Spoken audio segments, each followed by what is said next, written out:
В XI веке грузинский летописец Леонтий Мровели пишет о происхождении народов Кавказа и относит их к пророку Ною. По словам Мровели, потомок Ноя, Таргам, является праотцом коренных кавказских народов. Его труд, хоть и заслуживающий критики, является началом всех известных списков свода древнегрузинских летописей Картлис-Сховреба.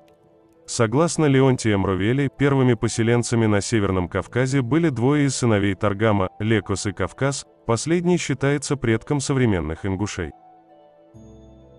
В своей географии древнегреческий географ Страбон упоминает два народа, живущие на северных склонах Кавказских гор, Гилай и Легай.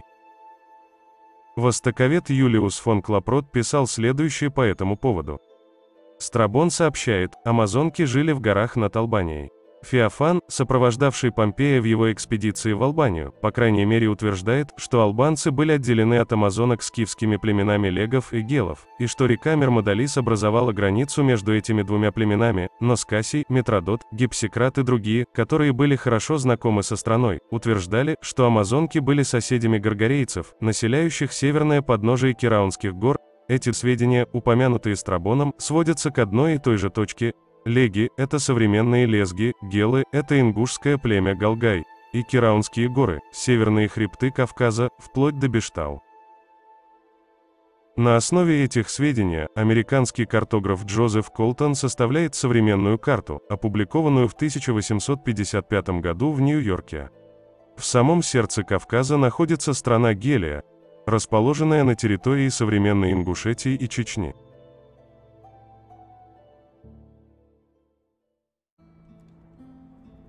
Известный российский историк Петр Григорьевич Будков в 1937 году XIX века.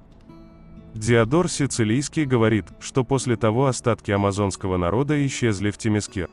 Но Страбон, уроженец каппадокийского города Амазии, соседнего Темескире, утверждает, что они удалились в глубину Кавказа и поселились смежно с легами и гелами, то есть с лезгинами и теми галаями или галгаями-кистами, которые обитают по реке Аса, вливающейся в Сунжу. Следственно, амазонки водворились на Заурском пути, или в Саурматии, и тут древнейшее имя их припоминается Птолемеем, византийцами и Моисеем Хоринским, который зовет амазонов, Амазун, Лезгин, Легами и Гелов, Хилаями, ставя последних поблизости Казба, то есть Кавказской горы Казбека. В свою очередь, доктор исторических наук Евгений Крупнов считал, что локализация страбоновских горгореев в Ингушской долине Галга-Чуа подтверждается археологическими, антрополитическими и этнографическими данными. Примечательно, что в лезгинском языке, как и в ингушском, прочно сохранилась фонема «ф», при том, что соседние народы с лезгинами эту фонему не имеют, что говорит о том, что лезгины эту фонему в своем языке имели изначально. Немецкий профессор Карл Кох писал, что галгаи и лезгины смотрелись как главными и первоначальными народами Северного Кавказа. Особое внимание заслуживает, что страбоновские сведения согласуются с тем, что было написано Леонтием Мровели в XI веке. В антропологической науке существует понятие «кавказский тип», обозначенный так древнегрузинским термином «кавкасионе». Впервые название «кавказский тип» дал белой расе Иоганн Фридрих Блуменбах. Он описал обнаруженный на Кавказе ископаемый череп, который в целом, по его мнению, соответствовал параметрам идеального палеоевропейца. В свою очередь, отечественный антрополог Виктор Валерианович Бунак считал, что среди ингушей в большей степени сохранился процент древнего населения Кавказа. Во французском издании Клапрота «Путешествие по Кавказу и Грузии», предпринятое в начале XIX века, сообщается: на самом деле, очень долгое время высокая страна, омываемая рекою Кумбалей, и где живут ингуши, грузины называли Дзурдзукети, или страной Дзурдзукаса. Как известно, в грузинских хрониках, Таргам считается прародителем кавказцев. На этой карте, составленной тем же Клапротом, в самом сердце Кавказа изображена страна самого известного из потомков Кавказа, а именно Дзурдзука, согласно грузинской легенде, считающегося праотцом галгаев. Быди Картлиса. Обзор картвилогии. Грузинские и кавказские исследования. Париж, 1963 год. От самоназвания ингушей, Галга, или Галгай, Вахушти дает грузинскую форму, Глигас. Отсюда и название округа Глигвети. Вахушти описывает его как одноименного внука Дзурдзукаса. Это последнее название встречается в грузинских источниках еще в X веке, и Генка считает, что для древнейшей эпохи Дзордзукас означает «весь Северный Кавказ». На данной карте 1570 года мы видим страну дзордзуков, обозначена тут как Зуирия, расположенную к северо-востоку от Грузии. Эта страна упоминается в книге «Острова и другие части Большой Азии и Африки», составлена Гербертом Льюисом, издана в Лондоне в 1934 году XVII века. На 125-й странице упоминается женщина знатного происхождения, из страны Черкесия, которая соединяется с Грузией и Зуирией недалеко от Евксинского и Каспийского морей. Роберт Морден. Исправленная география или описание мира во всех его королевствах, провинциях, странах и так далее. 1693 год. Между Черным и Каспийским морем лежит Грузия. Так называют ее греки от слова «георгой», которое означает «земледельцы». У некоторых это имя происходит от имени святого Георгия, покровителя всех христиан греческой церкви. Под общими названиями, из которых мы понимаем Мингрелию, Гуржистан, Зуирию и Каманию. Провинции, которые древние римляне не смогли подчинить, из-за изрезанности гор, которых в древности знали под именем Кавказ, прославившимся благодаря легенде о Прометее. Страна Зуирия соответствует Дзордзукете, которая также, по словам Вахушти-Багратиони, считалась замкнутой и недоступной для вторжений врага по причине здешних гор, скал, теснин и рек.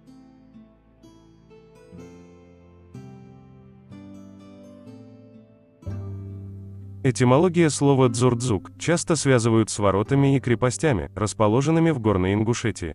Ранее мы видели упоминание о Заурском пути в работе Петра Будкова, который, по всей видимости, является эквивалентом сегодняшней военно-грузинской дороги.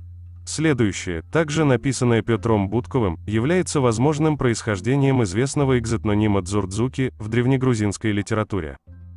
При самом устье Терекского ущелья, верстах в 6 выше крепости Владикавказской, существует ингушское селение Заур, занимающее такую местность, с которой видны окрестности на дальнее пространство. Селение это в древности имело соименный себе замок, и от него все протяжение пути, ведущего поперек Кавказа, с севера на юг, называлось у армян Зура, у византийцев Цур, у арабских писателей Сюаряк и Саул. В первой половине XVIII века Вахушти-Багратиони более точно описывает страну Дзордзукети и сообщает, что она состоит из 3 групп – Кисти, Дзордзуки и Глигви, из которых кистинцы расположены на западе, там, где протекают реки Армхи и Охкархи, обе известны у грузин под названием Кистинка, а восточнее расположены Глигви, к северу от Хивсурети и Тушети.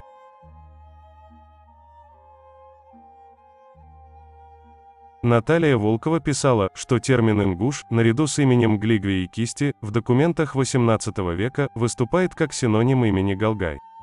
Пример того мы находим в следующих работах, где в первой Глигви упоминаются в Дарьяльском ущелье во время правления Мириана I во II веке до нашей эры. В то время как во второй работе профессор Роберт Хьюзен идентифицирует дзордзуков, живущих к северу от Дарьяльского ущелья, как предков ингушей. Несомненно, что термины «кисти», «дзордзуки» и «глигви» использовались как синонимы для ингушей. В различных русских изданиях, особенно конца XIX и начала XX веков, часто упоминаются дальние и ближние кистины, среди которых под последними подразумевались жители ущелья реки Армхи, кистинка русских источников и Кистытис-Схали по Вахушти-Багратионе. А под первыми жители верховьев реки Аргун, то есть чеченцев.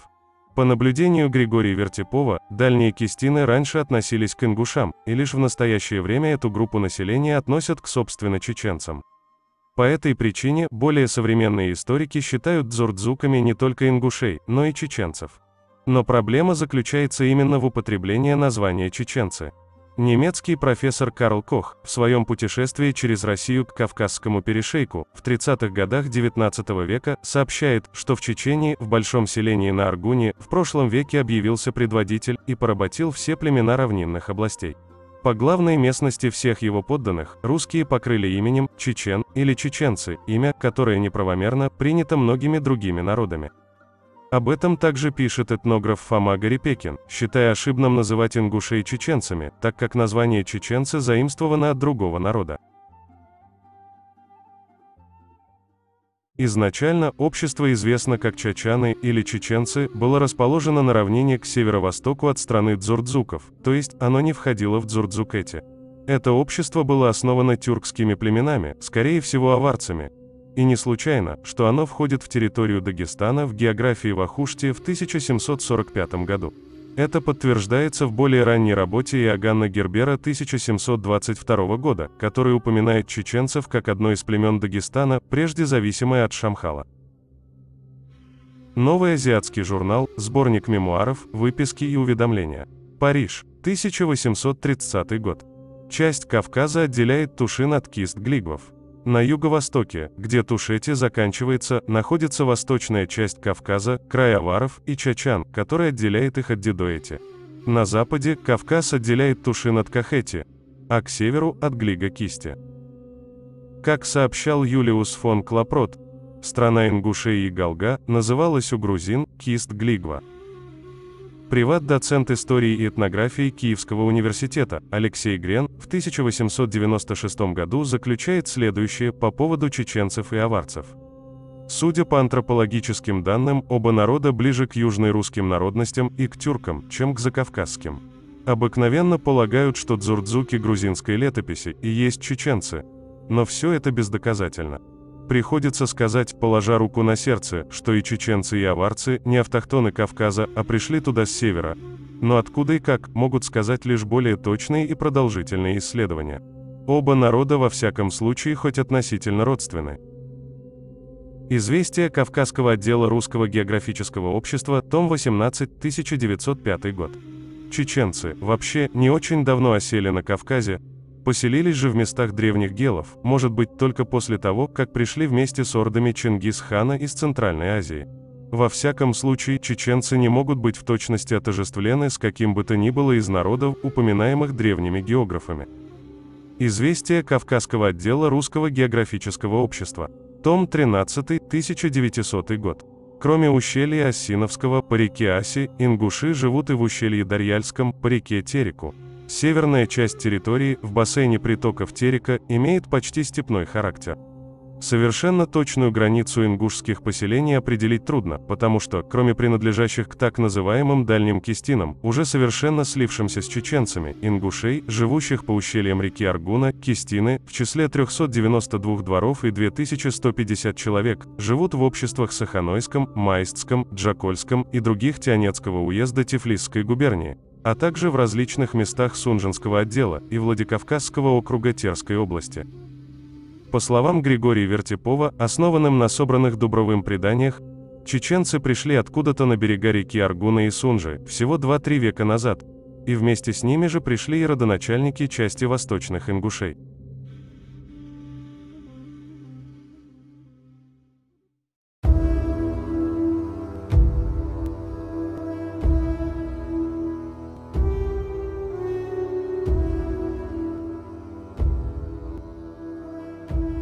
Как упоминалось ранее, дзурдзуки охраняли свои земли от враждебных племен, вторгшихся на их земли с севера. В различных источниках встречается упоминание о дзурдзукских воротах, расположенных в долине реки Аса, на территории современной Ингушетии. Особенно увлеченный ингушским языком, этнограф Фома Гарипекин писал, что еще несколько столетий тому назад грузинский историк Вахушти говорил, что язык предков ингушей, дзурдзукети и глигви, считался трудным и малопонятным. С древнейших времен, ведя главным образом пастушеский образ жизни, питаясь исключительно молочными продуктами и мясом, имея скудный запас знаний о возделывании земли, ингуши для обеспечения безопасности как горных своих поселений, так и имущества, состоящего из стад, имели у себя особое сословие воинствовавших людей, своих защитников-соглядатаев. Опасность всегда и более всего предвиделась со стороны равнинной части Северного Кавказа, где постоянно происходила смена народов. Пришедшие после из глубины Азии теснили предыдущих, и они во многих случаях продвигались к подножью гор, искали там своего убежища. Местность Галгая почти всегда была замкнута со стороны реки Терека, из северной лесистой части недружелюбными соседями, почему не имела постоянных свободных мест для переселения из гор на равнину, вследствие чего народ, будучи замкнут в горных ущельях, сохранил доселе в чистоте свой язык и память о своей старине. На случай безопасности народ укрывался в горах, занимая горные ущелья как единственные проходы. В горах Галгая народ издревле имел укрепленные поселения, распространяясь в нынешнюю Хевсурию и Тушетию. По ущельям же реки Терека и Асы имели стены Галгай-Куошика. И сторожевые башни, замыкавшие проходы, остатки каковы видны и доселе. Это известное Галгаевское укрепление описано Леонтием фон Штедером в дневнике путешествия из пограничной крепости Моздок во внутренние местности Кавказа, предпринятого в 1781 году. Мы шли под горой через хилый мост к правому берегу Асы. Эта река запирается здесь горами и становится тем более стремительной и полной скальных осколков, многократно набрасывается на отвесные скалы неприступные горы и поворачивает дороги с одной стороны на другую. Через 10 верст южнее мы снова постепенно пришли вниз к реке и натолкнулись здесь на стену с уже частично обвалившейся башней, протянувшейся поперек через узкий перевал, шириной всего в 20 саженей между двумя неприступными горами. На этом старом снимке запечатлены те самые Дзурдзукские ворота, или Галгай-Куошика, в долине Асы, остатки которых сохранились до наших дней. В 1811 году профессор минералогии и геологии Мориц фон Энгельгард пишет о том, как он, при условии назрановских ингушей, которых наняли в качестве проводников, был одет и вооружен как ингуш, чтобы безопасно пройти через горные селения Галгаев. На этом рисунке Энгельгард изобразил укрепление Галгаев в долине реки Аса и описывает это место следующим образом. В узком месте долина запирается стеной, которая идет сверху вниз от западной отвесной скалы в плотную кассе, которая протекает между нею и крутым правым склоном. Только узкие ворота, защищенные башней, которая касается тропинки, разрешает доступ в расширение позади стены, с которой открывается район Галга. Старая крепость сейчас оставлена, но еще в хорошем состоянии, так что несколько опытных стрелков могут препятствовать проникновению значительной силы, так как к воротам можно приблизиться, только следуя друг за другом. Дошлука Мальсагов. О некоторых непонятных местах в слове о полке Игореве. Ассиновские ворота, упоминающиеся в грузинской летописи в VI веке нашей эры, называются не только Галгай-Куошика, то есть Галгаевская крепость, но и еще Гуфбита-Моттик, место, где забивались поперечные слеги. Упоминание о древнем укреплении ингушей также встречается в разных легендах. Одна из них приводится в труде Николая Яковлева 1925 года. Испокон века жили ингуши в Галгайском ущелье. Поперек ущелья была сделана каменная стена, и стояла их стража у единственного входа. Без разрешения часовых никто не мог ни выйти, ни войти. Стража и вся страна находилась под управлением отца или старшего трех селений Эги, Таргим и Хамхи, отца Баркинхоевых, отца Евлоевых и Ферта Шоули, род Кукурхоевых. Журнал «Революция и Горец», 1933 год. Иногда сопоставление известного исторического факта с данными фольклора позволяют делать совершенно новые выводы или изменить оценку фактов, считавшихся установленными. В 5-м томе «Известий востоковедов» при Академии наук в статье Генка «Из культурного прошлого ингушей» упоминается о вратах персидского царя Ануширвана, которые находились где-то в районе Осинского ущелья. Персидский царь Ануширван, о котором упоминает Генка, жил в 8 веке. Сопоставьте это известие с ингушскими преданиями о Колой-Кант, Абхагал-Бяре и другие, охранявших Осиновское ущелье от вторжения врагов с плоскости. Сопоставьте с ингушскими преданиями, которые указывают место, где находились самые ворота и стража, защищавшая их. Вспомните, что ингуши, Калоевы, считают своим родоначальником Колой-Кант, а Барахановы – Бхагалбера. Неужели исследование этих преданий, сопоставление их с источниками, повествующими о воротах царя Ануширвана, не позволяет сделать некоторые исторические выводы? Кавказский вестник. Год 1. 6 выпуск, 1900 год. Подобно разъяренному зверю, река, обратившись в бурный поток, неистовствует в узкой теснине и с ревом перебрасывает свои пенистые воды через громадные скалы, которые как будто хотят загородить ей путь. От этого неистового рева будто трясутся высокие утесы и постоянно сбрасывают в русло маленькие и большие глыбы. На громадном обломке скалы, лежащем в самой середине воды, красуется старая крепость, когда-то угрожавшая путнику, но теперь нас ничто не задерживает. Частые мосты перекинуты через реку. Хотя берега с обеих сторон довольно круто поднимаются, склоны все таки заросли красивым лесом почти до самых вершин. В этом отношении долина Асы живо напоминает долину Балкарского Чарока. Нам доставляло большое наслаждение ехать рядом с бушующей рекой, в тени цветущих лип и других деревьев, на ветвях которых многочисленные легкокрылые пташки пели свои веселые песни.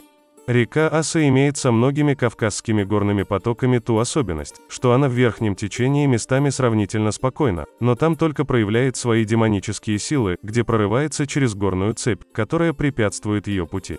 Это мы видим у Терека, Аргуна и других. Но если мы сравним долины этих трех рек, то по очаровательной красоте и величественности Терек уступает Аргуну, а этот опять далеко уступает реке Асе.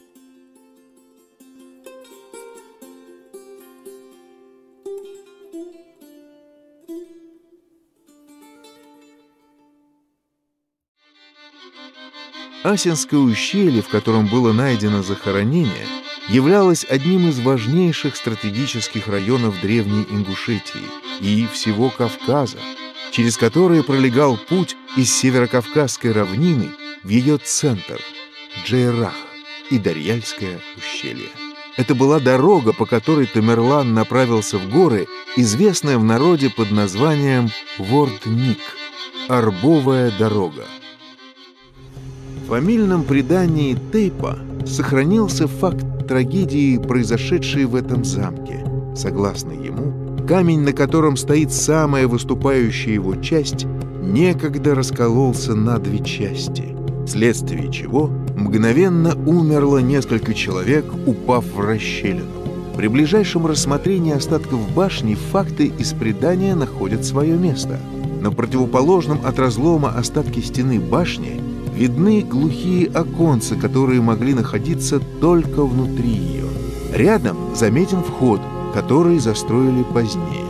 Значит, одну из башен действительно внезапно разорвало вследствие движения камня, и в образовавшийся разлом могли упасть люди. Асинское ущелье, несомненно, имело огромное значение для ингушей не только в древности, но и в недавней истории ингушского народа. В 1910 году князь Андроников узнает, что разыскиваемый обрек Зелимхан укрывается в горах Ингушетии. Больше всего времени Зелимхан и его семья проводят в горных поселках Коки и соседнего Нилыха. Зелимхан и его семья были разлучены при наступлении Андроникова, однако семья Зелимхана была схвачена в районе Асинского ущелья. Князь Андроников и ротмистр Даногуев искали встречи с Зелимханом и двигались по Асинскому ущелью со своим отрядом. 25 сентября 1910 года отряд подвергся перекрестному обстрелу из двух засад, устроенных Зелимханом, его братом и ингушскими сообщниками. При отходе в Асинском ущелье обрек Ингуш, Поско, убил князя Андроникова и тяжело ранил ротмистра Даногуева. Все три экспедиции, сознавалось потом начальство, бывшие в Асинском ущелье в разных его частях в 1909 и 1910 годах, закончились для нас неуспешно, а для Зелимхана очень даже успешно. Дело канцелярия Совета Министров. Заявление о запросе наместника его императорского величества на Кавказе по поводу незакономерных действий администрации Терской области по отношению к туземному населению, имевших место при принятии мер к задержанию разбойничьей шайки обрека Зелимхана. Престиж русской административной власти среди полудикого ингушского народа падает с каждым днем.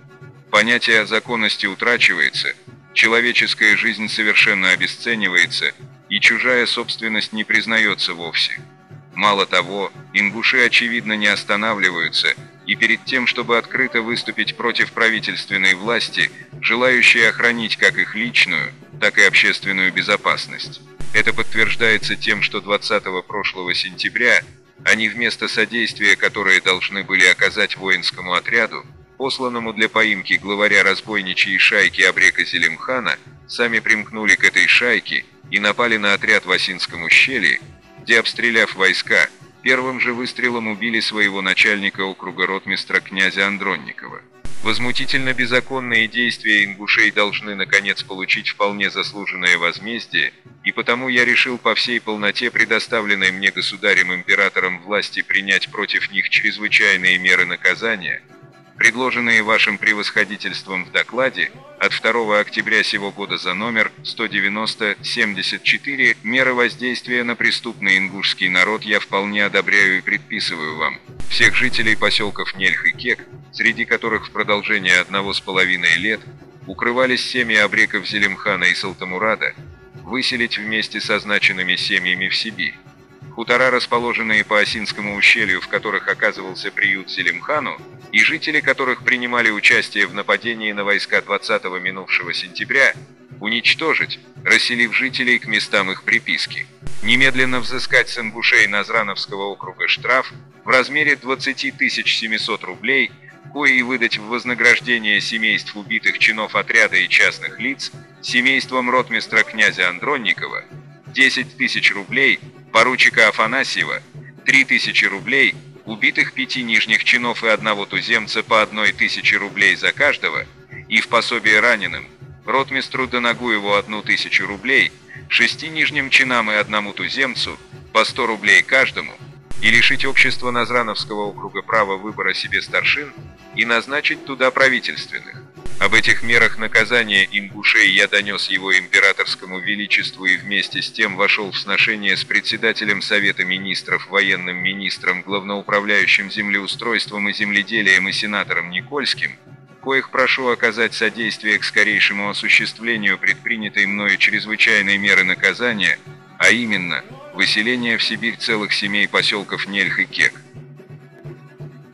Благодаря такому положению вещей, в течение целого ряда лет стало создаваться в окружающих по отношению к ингушам такое настроение, что вскоре имя ингуш стало синонимом всякого преступления, кем бы ни совершенного, именем его стали прикрываться те, кому только было полезно отвратить глаза администрации и правосудия от истинных виновников. Результатом всего этого было то, что всю тяжесть репрессий приходилось нести одному ингушскому народу, оказывавшемуся в большинстве случаев без вины виноватым.